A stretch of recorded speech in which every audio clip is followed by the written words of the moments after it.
Market இப்போ முன்ன மாதிரி இல்லை மேடம். நீங்க பேசாம கம்பெனியை வேற யாருக்காவது எழுதி கொடுத்துட்டு நீங்க ஒதுங்கிருங்க. எந்த கேரண்டியும் இல்லாம நஷ்டத்துல இருக்கிற கம்பெனி மேல எங்களால இன்வெஸ்ட் பண்ண முடியாது. வாங்கப்பா போலாம், தேவையில்லாம டைம் வேஸ்ட். வாங்க போலாம். கொஞ்சம் கொஞ்சம் இருங்க, நான் சொல்றது கொஞ்சம் கேளுங்க. பை, இவர் மாப்பிளையே நம்மளையா நாம நம்பணுமா? சார் சார் சார் சார் கொஞ்சம். மேடம், அவங்க இப்படி பேசிட்டு போனதுக்கு வேற யாரும் காரணம் இல்ல, உங்க சொந்தக்காரங்க காயத்ரி தான். என்கிட்டயே கூட உங்களுக்கு இந்த மீட்டிங்ல எந்த ஹெல்ப்பும் பண்ண வேண்டாம்னு தான் சொன்னாங்க. ஆனா நீங்க நல்லா இருந்தப்போ உங்களால நான் பெருசா பயனடைஞ்சிருக்கேன். அந்த நன்றி இன்னும் எனக்கு இருக்கு மேடம். இந்த நிலைமையில என்னால உங்களுக்கு ஒரு உதவி பண்ண முடியும். ஆடிட்டர் சொன்னாரு, இப்போ உங்களுக்கு அர்ஜென்ட்டா 10 கோடி ரூபாய் பணம் தேவைப்படுதுன்னு. அதை வேணா நான் தரேன் மேடம். அந்த பணத்தை உங்களால எப்போ முடியுமோ அப்போ கொடுங்க மேடம். நான் வரேன் மேடம்.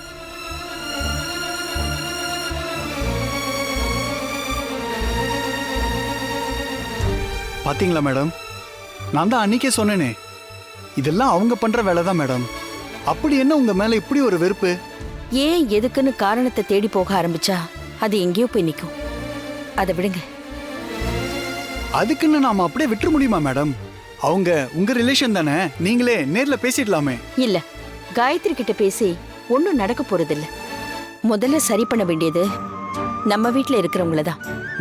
ஆமா மேடம்.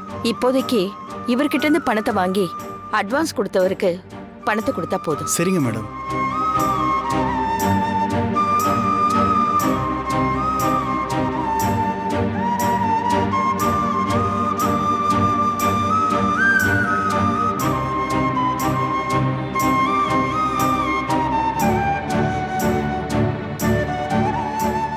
அத்தை,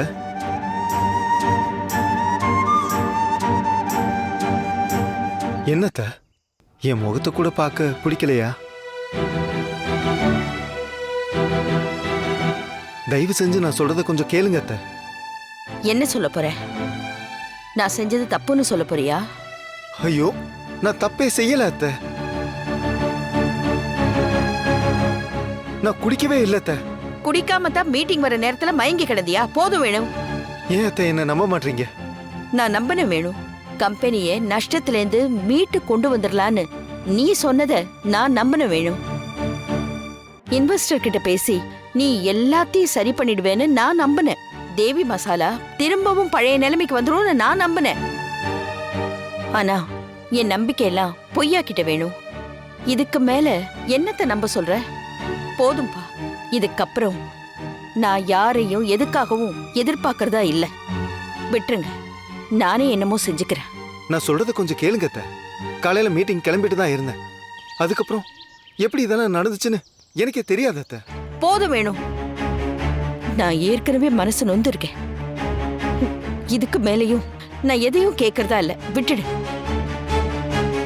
நீங்கெல்லாம் உங்களுக்கு என்ன பிடிச்சிருக்கோ அதை செஞ்சுக்கங்க. அத்தை,